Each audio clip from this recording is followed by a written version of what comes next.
বয়সের খাতায় সংখ্যাটি মাত্র 15, কিন্তু ব্যাটের ধার যেন কোনো ঝানু যোদ্ধার তলোয়ারকেও হার মানায়। আইপিএল 2026-এর হাই ভোল্টেজ ম্যাচে বর্তমান চ্যাম্পিয়ন রয়্যাল চ্যালেঞ্জার্স বেঙ্গালুরুকে এক প্রকার খড়কুটোর মতো উড়িয়ে দিল রাজস্থান রয়্যালস। আর এই ধ্বংসলীলার নায়ক বিহারের সমস্তিপুরের সেই কিশোর বৈভব সূর্যবংশী। ম্যাচ শেষে পেলেন বিরাট কোহলির বড় ভাই সুলভ উৎসাহ। 202 রানের বিশাল পাহাড় টপকাতে নেমে ভুবনেশ্বর কুমার কিংবা জশ হ্যাজেলউডের মতো বোলারদের বিন্দুমাত্র সমীহ করেননি বৈভব।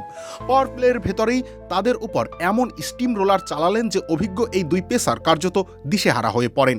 বৈভবের নির্ভীক ব্যাটিংয়ে ম্যাচের ভাগ্য নির্ধারিত হয়ে যায় শুরুতেই। মাঠে নিজের দলকে হারতে দেখাটা বেদনার হলেও ক্রিকেটের বিশুদ্ধ সৌন্দর্যকে কুর্নিশ জানাতে ভুল করেননি বিরাট কোহলি। ম্যাচ শেষে দেখা গেল এক অনন্য মুহূর্ত।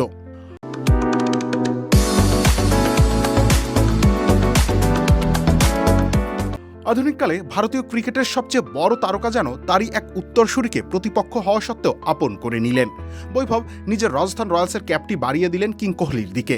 ক্রিকেট ইতিহাসের অন্যতম সেরা এই ব্যাটার হাসি মুখে সেই ক্যাপে স্বাক্ষর করলেন এবং স্নেহের পরশে লিখে দিলেন, প্রিয় বৈভব, খুব ভালো খেলেছ। মাঠের লড়াই শেষে বড় ভাইয়ের মতো কোহলির এই উৎসাহমূলক বার্তা যেন ম্যাচের হার জিতকেও ছাপিয়ে গেল। এই ইনিংসের মাধ্যমে সতীর্থ যশস্বী জয়সওয়ালকে পেছনে ফেলে অরেঞ্জ ক্যাপ নিজের মাথায় তুলে নিলেন এই বাহাতি ব্যাটার। 4 ম্যাচে 200 রান, এর মধ্যে রয়েছে মাত্র 15 বলে আসা দুটা বিধ্বংসী হাফ সেঞ্চুরি। দিন শেষে স্কোরবোর্ডের সংখ্যাগুলোও ফিকে হয়ে আসে, অমর হয়ে রয় কেবল রাজকীয় কিছু মুহূর্ত। 15 বছরের এক কিশোরের কাছে আজ পরাস্ত হয়েছিল কিং কোহলির সাম্রাজ্য, অথচ সেই কিশোরী যখন ক্যাপ হাতের সামনে দাঁড়ালো, বিরাট মেলে ধরলেন তার হৃদয়ের বিশালতা। রবিউল ইসলাম রনি, খেলা 71।